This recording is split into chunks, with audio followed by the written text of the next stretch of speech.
slideshow that was on there, just a quickie, a couple quick things. We have our next seminar on skin funk in the middle of skin funk season, starting June 21st. That one will be here, 6:30 p.m. That is with Kinetic, that has the IR spray on the back table. Kinetic will be here with tons of giveaways. They always come with a lot of fun skin stuff. And they are amazing products to help us survive the summer in Florida. We've got products for bugs, products for itching, products for sun, products for all the things that horses love to do in Florida in the summer. So again, that's June 21st at 6:30 right here. Okay? So, let's start with a little video. Maybe. It's really hard to control the mouse like on the other screen. Oops, or not.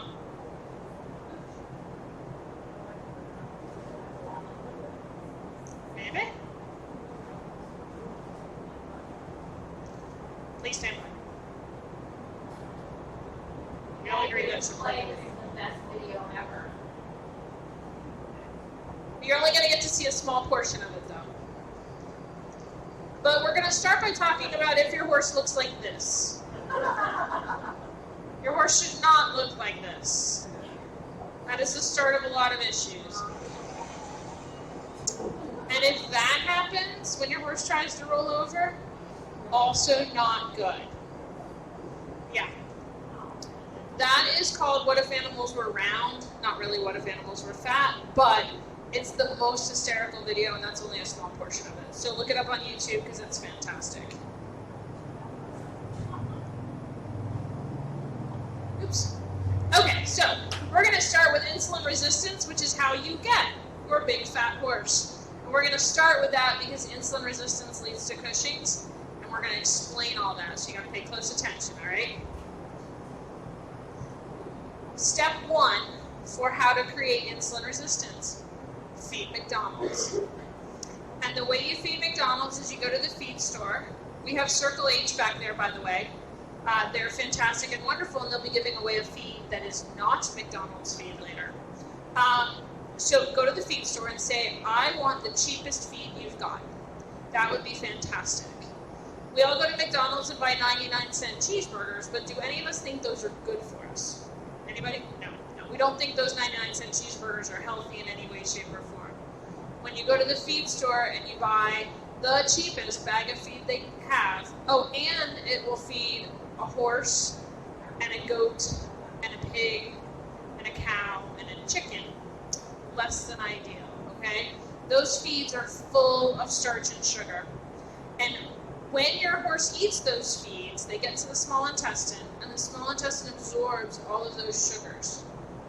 The bloodstream sees that sugar and it says, oh, we've got sugar, we've got to do something with that. Let's release insulin. See where I'm going here with insulin resistance? We'll start with insulin, right? So you're feeding all that and you're getting a bunch of insulin released. If this is the size of the feed scoop you're using, that can also be a problem. We like to feed horses somewhere in the neighborhood of 0.5% of their body weight. So let's say the average horse is 1,000 pounds, because we need to make the math easy. The average horse is actually about 1,250 pounds. But so that would be 5 pounds of grain a day, right? If we said 1,000-pound horse, 5 pounds of grain a day. Do you know how much you're feeding your horse? Everybody weighs their feed, right? If you are feeding it by the shovelful, not good. If you're feeding cheap feed full of sugars and starches by the shovelful, even worse. So we need to know how much we're feeding. If your horse is a couch potato, which I thought this was ridiculously cute, so I had to pick this picture. If your horse is a couch potato while eating McDonald's by the shovelful, definitely going to have insulin resistance, okay? So now we know how to create it. Let's go back a little bit to what it is. This is a very complicated chart about what insulin does, and this is a small portion of what insulin does. Insulin is an amazing hormone in the body. But essentially, insulin and glucagon work together to help your body manage sugar levels. So when you eat, sugar goes into the bloodstream, the pancreas says, ooh, let me release some insulin. That insulin goes to the cells and tells them there's sugar. Take it in, take it in, take it in, take it in. We're gonna use it later. Come on, get it in here. Glucagon comes around when you're hungry, when your stomach is growling, and you just can't wait for the Domino's pizza delivery guy to get here this evening. That's when glucagon is being released, saying, all right, we don't have any food, we need to release some of that sugar we had earlier. So it's a yin and yang system. But if we're feeding high sugar feeds with a shovel to a couch potato in particular, we're releasing lots of insulin, but we're never releasing glucagon to get it back out, right?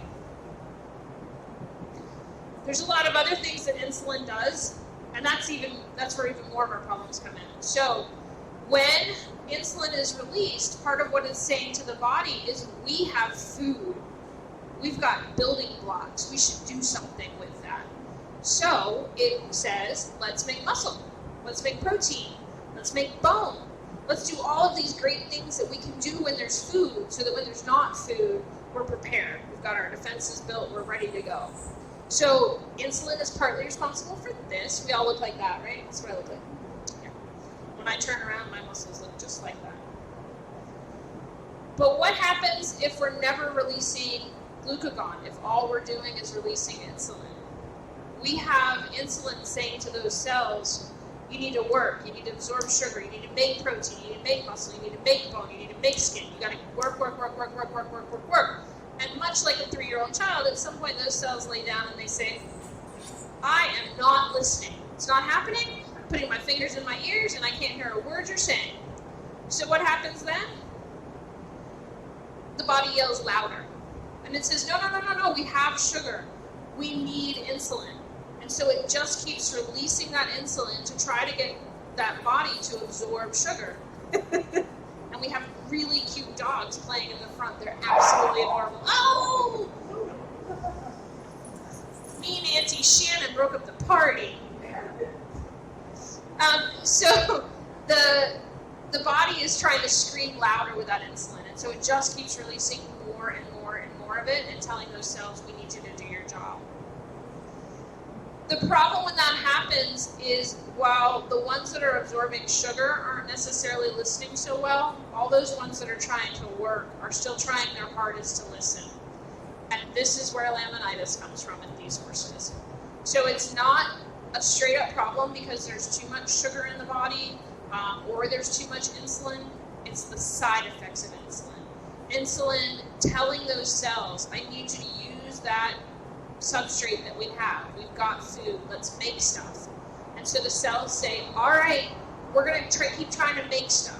So in a normal hoof wall, this is what it looks like. So we have these rounded ends. Basically it looks like the tips of your fingers, and they interdigitate just like that. Okay? When those cells just keep getting bombarded with insulin telling them what to do, they say, all right, we'll grow. It's not going to be very good, but we're going to grow as fast as we can. And so they start to put these little tiny fingertips onto the lamina. And they'll get longer and longer and longer. And all of the other stuff around here that also helps that hoof capsule stay on the coffin bone, all of that other stuff is doing the same thing. So we're trying to put up concrete walls with really crappy materials. And those concrete walls, unfortunately, are where your horse walks on. We can talk about why that's a bad plan. But so you now have a horse standing on feet that aren't attached with the best substrate in the world. And so that is how we go from high sugar feed. Oh. Right. Now, do I need to adjust? Please stand by for technical assistance. Oh, there we go. Beep. Tall people, you should keep one around. Yep. So that is how we go from a high sugar feed to a horse that's laminitic. It's a little bit of a circuitous route, and that's why it also takes years and years and years for that to happen. But those factories going at 100 miles an hour isn't all that happens. Insulin also, through another kind of complicated route of overwhelming the system, causes inflammation. And so the body gets a whole lot of inflammation going on. And we have learned from a lot of work on mice and a a lot of work looking at humans with diabetes, that inflammation, chronic inflammation is a bad thing. This isn't the same as the inflammation that happens when you tweak your knee and your knee blows up and it hurts really bad, and you can point to it and you can say that's inflammation. This is sort of a low level that sits in the background. And it's just the immune system constantly on alert and hypervigilance and looking out for all of the things that are out there. The problem with the immune system is like that is that it causes damage to other cells in the body. And one of the places that damage happens is in the pituitary gland.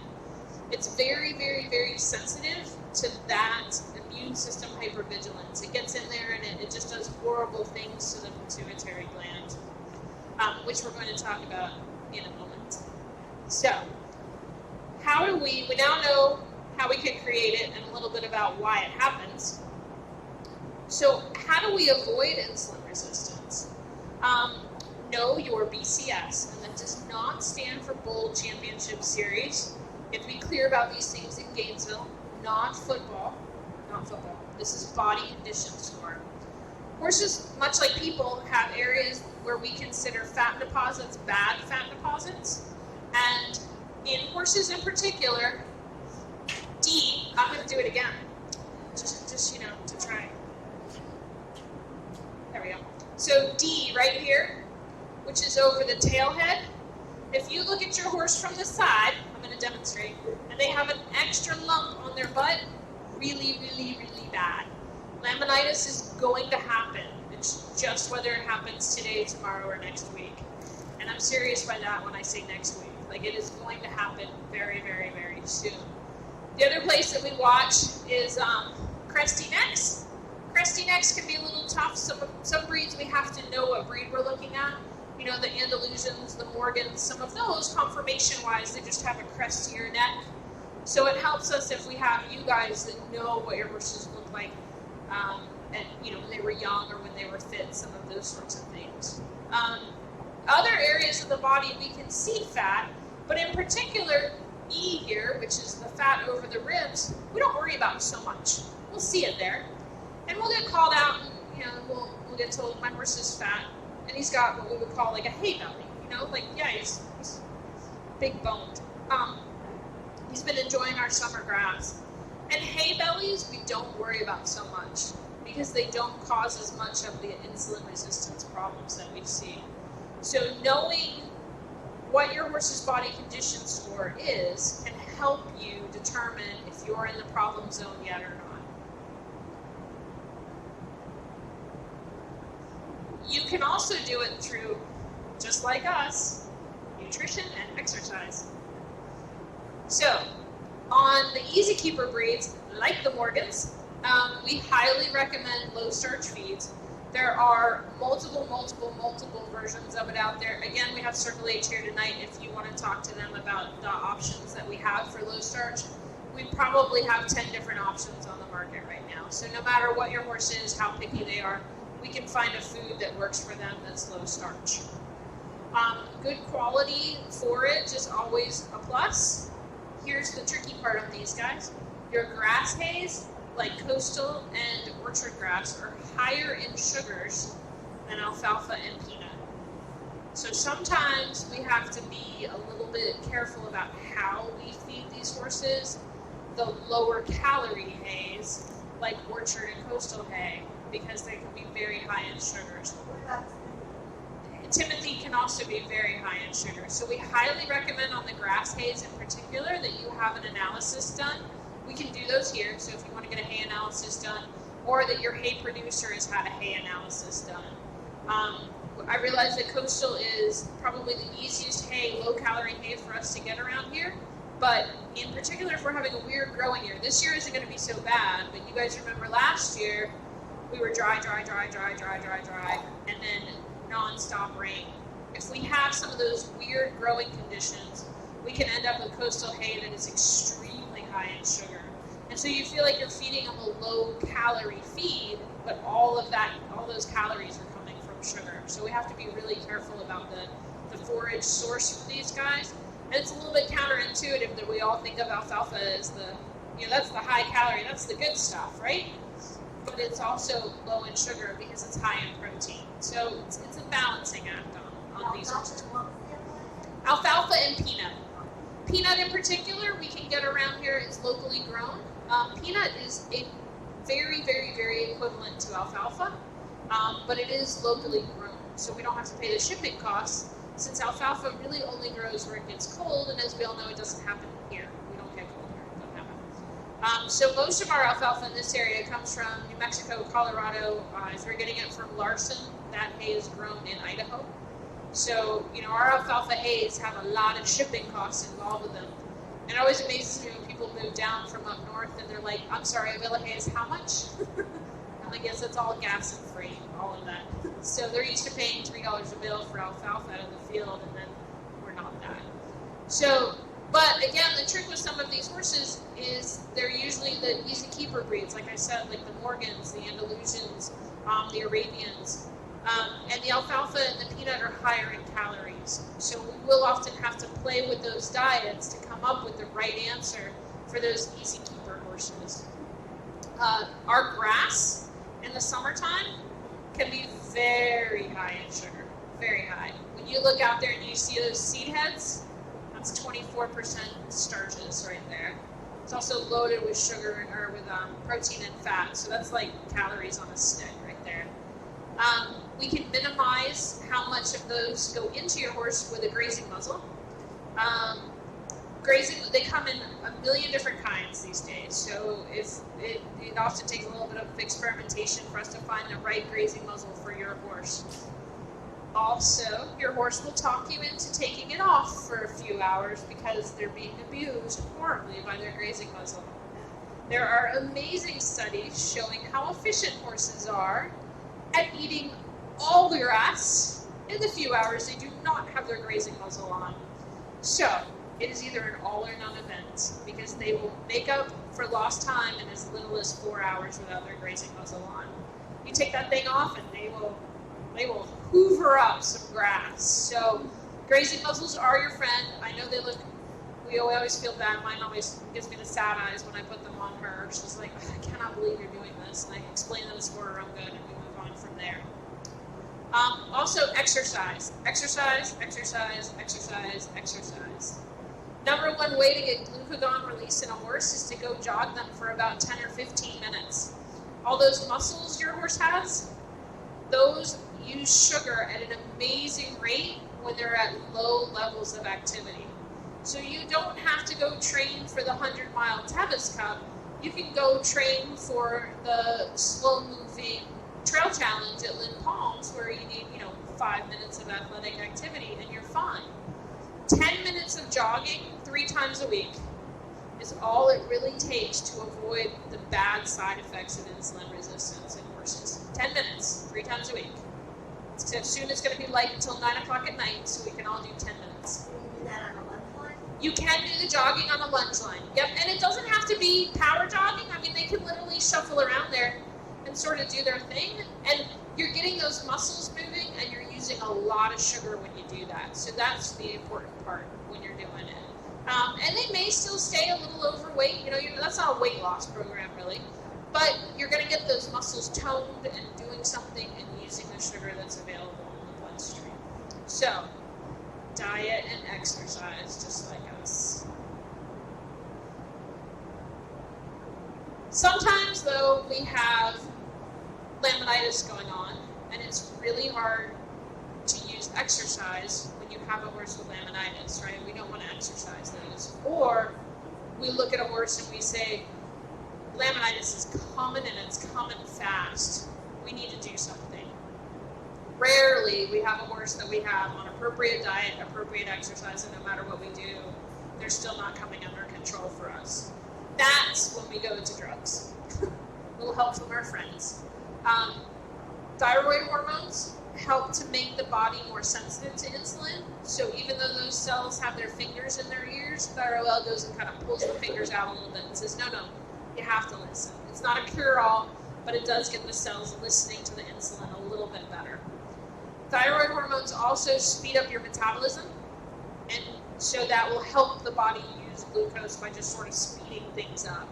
And again, these are crutches. We don't recommend them long term, but they help us get through different scenarios where we need a little bit of help. And like I said, laminitis is the most common when we can't exercise these horses when they're in an active laminitic crisis, but we need to get the weight off, so we use some drugs for that.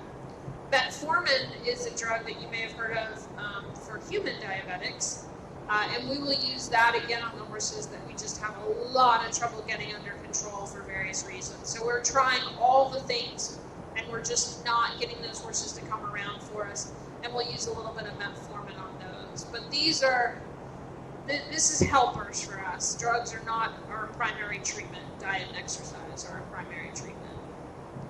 But sometimes we don't see them until they've been overweight for a little bit longer than they should have been. We've had damage happen to the pituitary, and sometimes they're just horses, and a lot of them go on to develop Cushings. So there we go. And now I'm going to turn over to Dr. Vurgason, and we're going to talk about Cushings.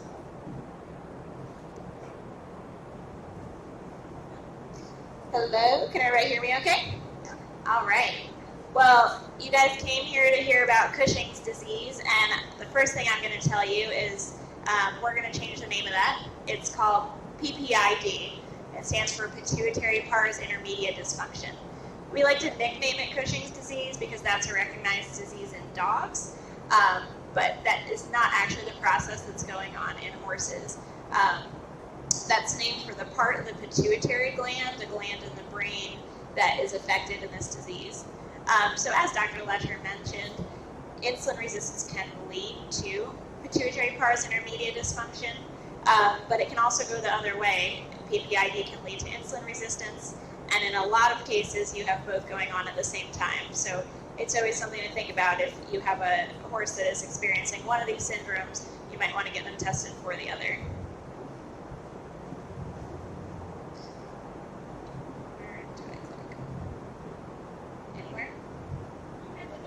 Okay, and the reason we care about both of these conditions is, as Dr. Lacher touched on, because they can lead to laminitis, which is a life-threatening condition.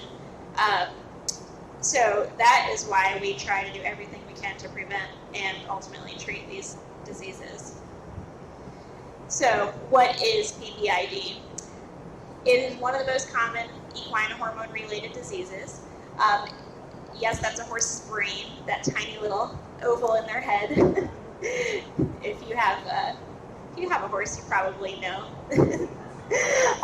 But so the little circle in the middle there is the hypothalamus. That's kind of the control center of the hormones in the body. The hypothalamus, in normal function, tells the pituitary what to do, and the pituitary tells other glands in the rest of the body what to do. So in older horses, or not super old, we're talking like 15 or older, can happen in as young as 7-year-olds.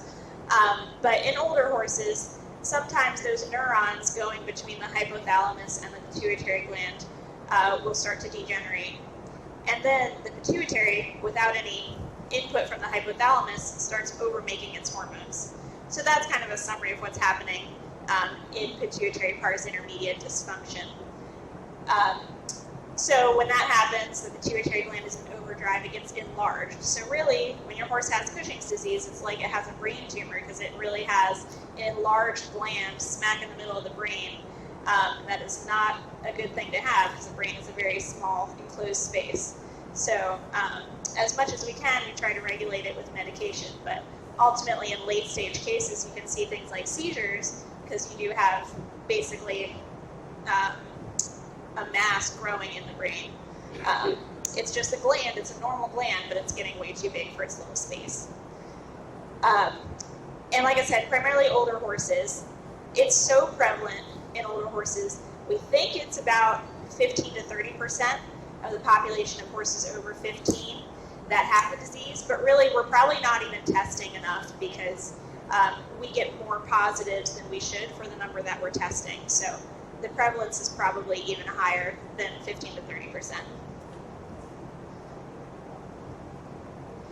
All right, so here's kind of a breakdown of, it's called the HPA axis, the hypothalamus pituitary adrenal axis.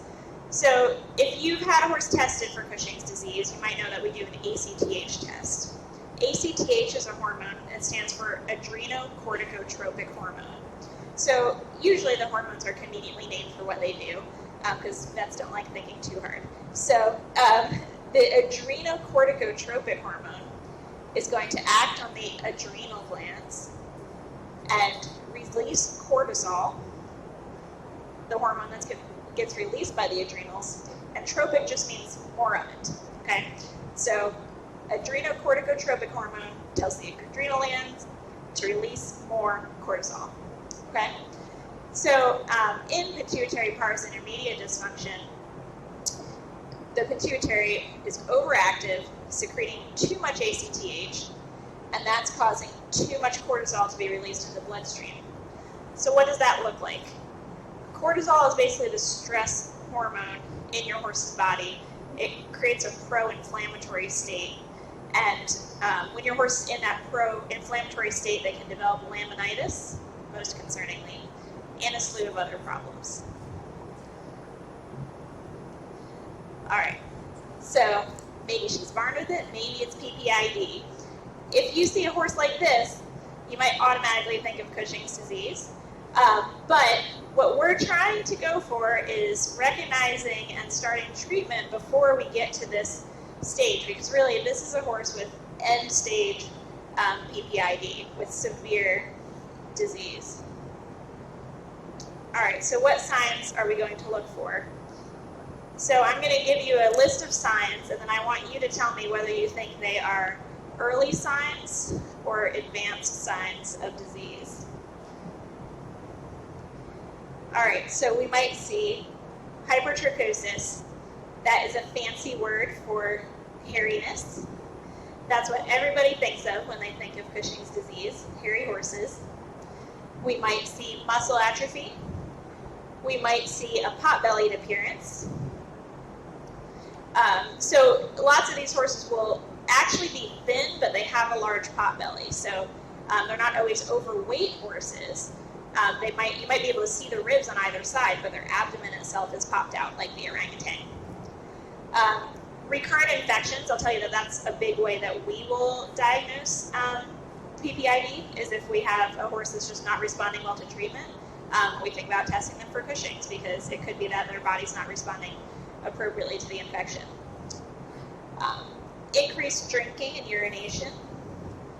I have seen this, it is rare, but occasionally this will be the first sign that a horse presents. And infertility, which is a problem we run into, especially in breeding our older mares. Mares with PPID do not like to get pregnant very well. Again, because a lot of hormones are involved in reproduction, and when you have your hormone cascade all out of whack, ovulation doesn't happen well either. And ultimately laminitis, which is always the most concerning sign of PPID. So, do we think these are early or advanced signs of PPID? Yeah, you're right. These are your end stage. Anyway. Did it come up already? I spoiled the secret. Anyway, okay, advanced signs. Yep. So now we're going to go through. So this is what we more typically see. Somebody comes to us and says, I have a hairy horse that's, soaking the stall and peeing. They have a huge pot belly. They have laminitis. All of the things. Recurrent hoof abscesses, recurrent infections. And we're like, well, I can look at your horse across the field and tell you it has PPID. But what we really want to do is identify the early signs, so we can try to catch it before this all happens. That's going to get clipped back through. All right, so early signs. We're looking for decreased athletic performance. So maybe your horse that used to be able to jump around a course no problem is now kind of running out of steam. PPID is something to think about. Delayed shedding. So not a super hairy horse all year long, but just usually they shed out in March, and now they're not really shedding out till the second week of April. Or they might shed out most of their hair coat, but they still have some long hairs on the back of their legs, or on their chin. So kind of think about that. Regional fat deposits. So Dr. Lacher talked about where on the body we look for these fat pads. In addition to a sign of insulin resistance, it can be a sign of PPID. Again, not necessarily an all-around overweight horse, but a horse that might be thin over the rib cage, but then have these fatty pockets on the crest of their neck, on top of the tail head, things like that. Loss of top line. So again, you might have some muscle wasting. Your muscle is breaking down, but they still might be okay otherwise. So again, just along the spine, they're kind of losing that muscle mass. Change in attitude. So your perfectly nice horse is now acting a little bit grumpy. And again, laminitis. So laminitis, I know, is on there twice. Laminitis can be either an early sign or a late sign. It can be the first sign that we know that a horse might be developing PPID. It's also something we certainly see later in the disease. All right. So now you guys know what to watch out for. And we are really aiming to diagnose these horses sooner when these are the kinds of signs we're seeing, so that we can get them on treatment and hopefully slow down the progression, prevent those future worse clinical signs. All right, so how do we diagnose it? So it used to be that you had to test a certain time of year, had to be in the spring. Well, luckily, researchers have given us different ranges that we can use in the fall. So now we can test for PPID any time of year. We just use these seasonally adjusted numbers. Also, it used to be super complicated. You had to give dexamethasone overnight, wait a certain period of time, do a test. Don't need to do any of that anymore. You just pull a resting ACTH, just a single simple blood sample. Your horse doesn't need to be fasted. It doesn't need to be any certain time of day. We can go out any day and pull this blood sample. And we are testing for that ACTH, that adrenocorticotropic hormone that is overproduced in PPID. So during mid-November to mid-July, you're going to take a resting sample, and we call anything over 50 a positive, anything less than 30 is a negative. If it's in that equivocal range there's further testing we can do to determine. And then in the fall, when you have a seasonal rise in ACTH, anything over 100 is still definitely a positive, but anything less than 50 is good. So the reason that happens is horses have a seasonal rise when they're coming into fall, getting ready for winter. They have a natural rise in ACTH. That's what makes them grow that extra hair coat for winter. So it's good for that to happen, but we just have to think about it when we're testing. So this is by the Equine Endocrinology group. This is just last year's updated recommendations on how to test. You guys don't really need to know much about this, other than that if we have clinical signs for PPID, we're going to work really hard to identify that, and if we do not get a positive ACTH, we might do what's called a TRH stim test. So we're stimulating the pituitary gland with another hormone to see if we get that ACTH rise. It's still able to differentiate horses with PPID from horses that don't have it. There's just one extra step in that testing. So if your horse has clinical signs, we're going to work hard to find out whether or not PPID is the cause. And then, even if they do come back normal, we might recommend retesting them in 6 months, because Dr. Lacher and I see it all the time, and we really have gotten good at recognizing these early signs, and we want to get your horse on treatment if we think it's going to be beneficial.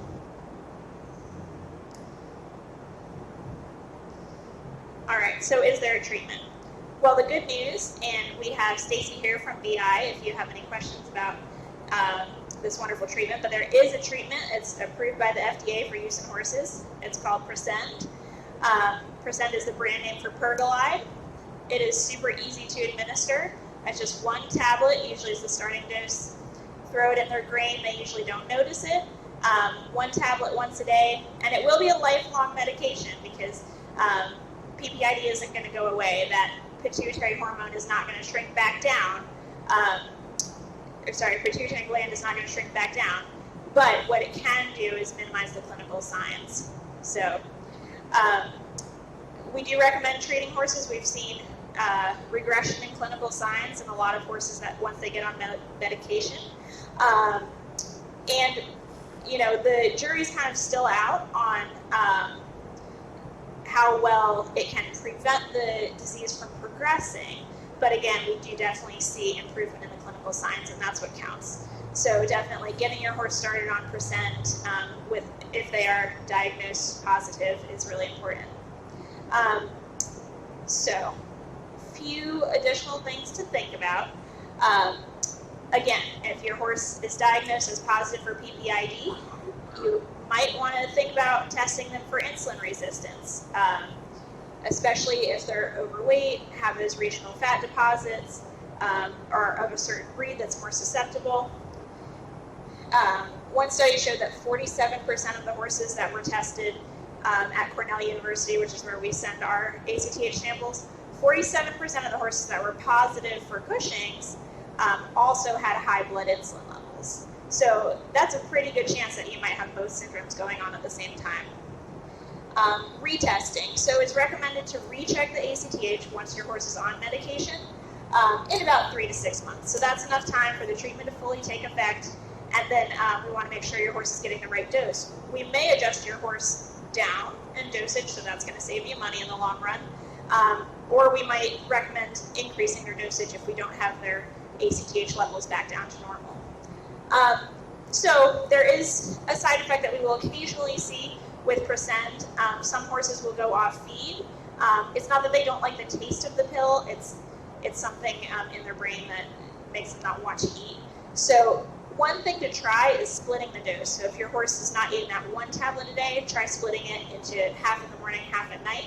And you can even try going to every other day. It still should work when given that way if your horse will not take a full pill every day.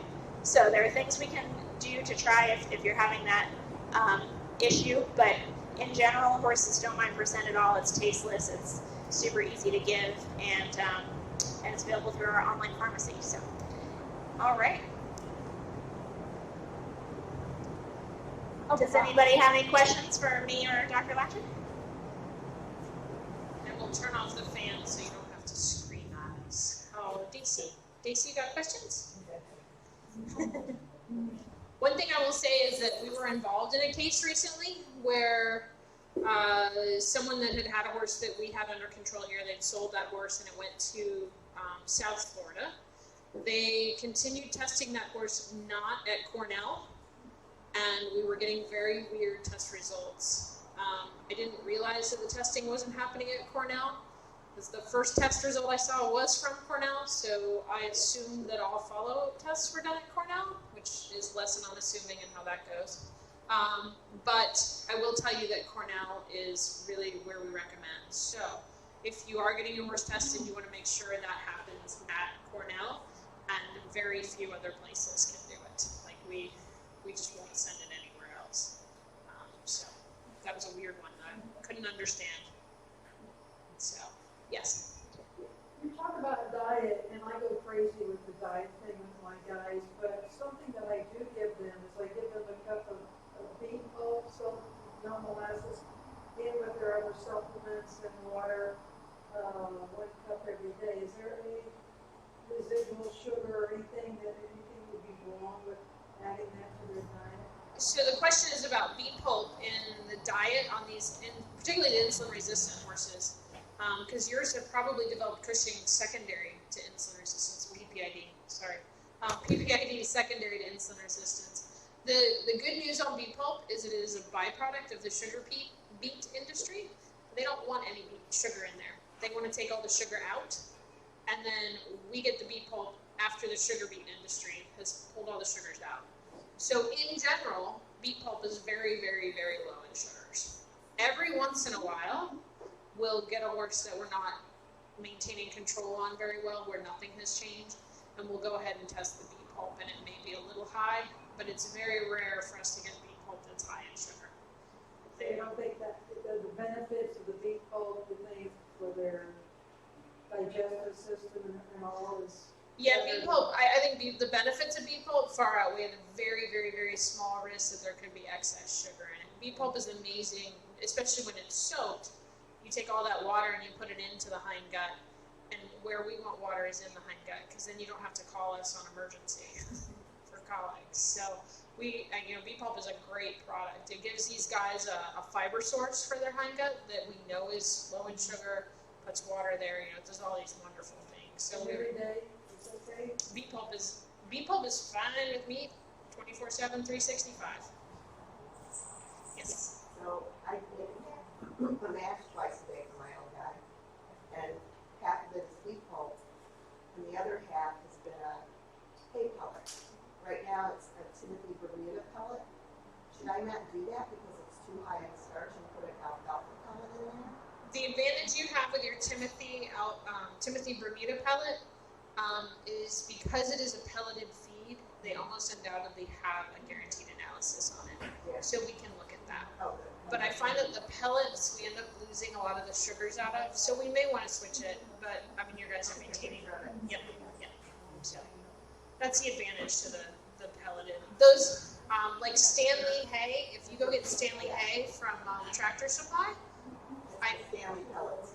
yeah, and so Stanley can tell you exactly what's in that. Like if you talk to them, they analyze the snot out of their fields. They know more about their hay than you ever thought possible was to know about hay. So yes, Are there any supplements that you consider in making difference? supplements. Oh, no. Is the short answer. We're very anti-supplement here. In general, as far as treating other specific problems, there are a few we would recommend. Like, I guess the one is kind of a reach from our topic today, but if your horse has hoof problems secondary to laminitis, we might recommend adding in biotin or making sure your feed has a sufficient amount of biotin in it. But as far as other supplements, there are none that are shown to do anything as far as preventing or treating insulin resistance or PPID. There's been some work on raspberry leaves and chasteberry. Right, I'm feeding a daily thing to Smart Pack, which is supposed to be Pituitary support. I think I'm wasting my time. The Smart Pack supplement that's Pituitary supportive, yeah. I wish I We've could seen tell a you lot of horses on it that have then tested positive, and it's not making any difference for them. Well, it's something that doesn't make me shut up. Yeah. Which I don't know. And the chasteberry, there's some science behind why it should work. It just doesn't. It's kind of, yes, chasteberry would probably work if you switched your horse to a diet of chasteberry. But that's not really a nutritionally balanced diet for a horse. And so we just can't get high enough levels of what's in the chasteberry for it to work. And that's where the perlite or the percent is what we need to do. Are you going to talk about hooves at all? About Hooves. Old horses. the feet, The hooves. 99.9% of the time, if we manage the other diseases, so if we manage like the Cushing's or the PPID, or we manage any insulin resistance going on, we can manage hoof syndromes. Now, I will tell you, like for instance, my older guy, Like brittle nails and some way. that's genetics. They were born that way, unfortunately, the brittle hooves. I will say that we don't fully understand why the PPID horses, and it probably has to do with the inflammatory state, can be more susceptible to autoimmune diseases. My own has a disease where he attacks his coronary bands, and that didn't come on until about 5 years ago. So I don't know if that's because he was 25 when that happened. So, age is certainly a factor in some of these diseases. Or if it's that Cushing's horses, because they're in that inflammatory state, their immune system is sort of looking for something bad to do.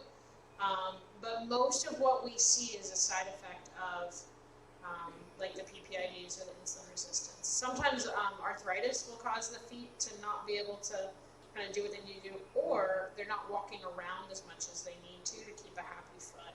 And then we go for, do we need to do some pain management on this horse? And we have great options for pain management.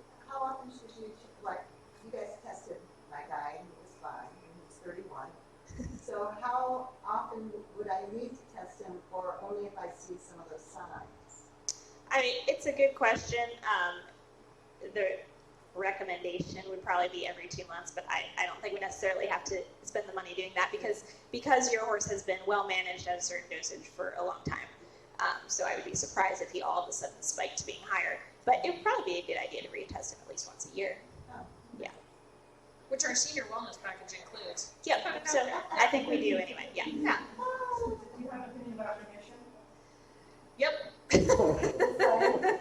Yeah, I mean, I have found really there's a lot of the supplements out there, and the science behind what they have in them is tenuous. Like there's the chromium, the cinnamons, all of these that sort of look at, well, the pituitary gland uses chromium to make dopamine receptors. There's fewer dopamine receptors, so we give it more chromium, maybe it'll make more dopamine receptors.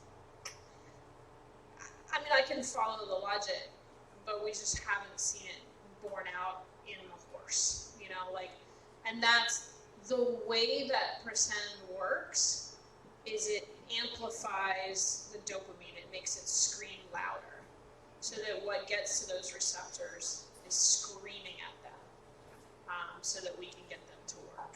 We haven't found anything that really gets us more receptors, and that's what we need. But that's what they're doing in labs. That's what happens there. But the rest of it is all based on sort of these loose associations between what's in a hormone in terms of chromium and some of those sorts of things. So I just haven't had luck with any of the supplements. Now, the ones that we will have people feed and say, oh my gosh, my horse looks a million times better, when we look at a particular one, Platinum Performance, is 90% flaxseed. Yeah. And flaxseed is very anti-inflammatory all on its own. It's like you were, So I need to grind it. it's like you or I taking fish oil. There's very good work showing that fish oil is anti-inflammatory in humans. You cannot get a horse to eat fish oil. And flaxseed is the highest in omega fatty acids in the plant world. So yes, you do need to grind your flaxseed. If you grind it, though, it will only last for about a week ground before it turns rancid. Triple Crown makes a stabilized flaxseed that is good for a year. So I think it's called Triple Crown Flax Naturals. But if you look at your supplement and you're thinking your horse is doing wonderful, you might want to look to see if 90% of it is flaxseed, because those are the ones that work. Yeah, and speaking of Triple Crown, I soak their Timothy hay that I get from Tractor Supply. It's great stuff from Standard, but it's kind of a pain. And this safe starch forage that they have in Triple Crown, they say you can feed them that exclusively, and it has vitamins and all this other stuff, but it is orchard and Timothy grass, but they say that it's only got 8.87% non-soluble carbohydrate. So I'm assuming that would be even better than soaking the Timothy. Do you think it's okay to give them just that chopped up forage instead of the... Yeah, the chopped forage is the safe starch. They spray it with a kind of an oil that has all the vitamins and minerals in it. And they love it. Yeah, they do love it. And it's low NSC because they're testing what they're putting in. So not all Timothy and orchard is high in starch, but it can be. And that's the trick, is that those guys are saying this is a low starch feed. We're going to bring in a batch of orchard or Timothy or whatever hay we're going to put in there, but we're going to test it. And only what tests where we want it goes in that forage. The rest of it gets sold as a bale of hay. You think that's okay? And they're saying you can eliminate all supplements. We do have horses on exclusively that. Yeah. The biggest problem we found with people on exclusively the safe starch forage is honestly it's hard to get enough calories into one on just that. Oh, really? Yes, yeah. So I should give them more than 2% of their body weight. But if you're feeding them that, then you'll be okay, probably. But if they start to lose too much weight, we find that the calorie density of that is very low. So Well, I need to have you come out and look at one of the guys. we also have a lot of people who don't want to feed 2%. It's not the cheapest hay on the planet, so they look at the safe starch at 2% of body weight is a decent amount of hay, right? So They probably get a little more than that. a little more than 2%. No, I'm just kidding. But yeah, it's a great product. Great Okay, product. good. What's that called? Safe starch. Safe starch? Yep. Hay? It's a hay. Chopped hay. It's a chopped hay. It's a chopped It forage comes in- in it a looks like white a bag. shavings bag. It's about 19. Smells delicious. The dog likes it for that. Drives me crazy. And that's on the senior horses. The other thing that we'll find is that sometimes they'll go on hunger strikes for no apparent reason. And one of the big things that you'll see in a lot of the feeds, the senior feeds back there, is fenugreek. And fenugreek will often be an appetite stimulant for horses, but you can also, if you're experiencing an intermittent kind of hunger strike on your older guy, you can just get fenugreek. It smells good. And fenugreek smells fantastic. Yeah, it's available on Amazon Prime. That's If you were at our seminar 2 or 3 seminars ago, they talked about which flavors horses like best, and I think fenugreek is a huge favorite. and cherry or something like that, I wasn't think it? that was second, but it was like fenugreek is way up there, but you don't see like fenugreek like Appletoys or anything Yeah. like that. Chew toys. And apples and carrots were like down here Yeah. somewhere. We're flavoring things all wrong. Yeah. So are you guys ready for a raffle? Yeah, everybody wants to win something, right? Yeah, and we're raffling off both a free PPID test and a bag of grain from Circle H. Drum roll. So winner of the free PPID test. Which one, the PPID test or the grain first? PPID test. Okay, who's ready for a Cushing's test? 1, 6, 4. I got everybody's attention, right? 5, 7, 6. It's here something. He lost his ticket. I got 575. And that's it. Woohoo! You won a PPID test! Alright, now let's see if you can win a bag of feed with that other ticket. Then they're gonna think it's ranked. Alright, 1, 6, 4, 5, 8, 9. Woohoo! Yay! So Circle H will get you the Nutrina feed bag of your choice, which you'll probably have to get from the store unless you want one of the 2 that's out there. So, Senior. Yep, they have same for senior back there. also, just before you guys leave, just so you know, there's a special tonight. There's a kitten available for a home to the highest bidder. Yeah, she has a heart on her chest. Yeah, we'll bring her. She's a gray. It's not this one. It's not this one. She's got little white feet. She's adorable. So, if anybody wants a kitten, free to a good home. We were at her spayed and all of her vaccines. So you can't beat that deal. Oh, and she'll be microchipped.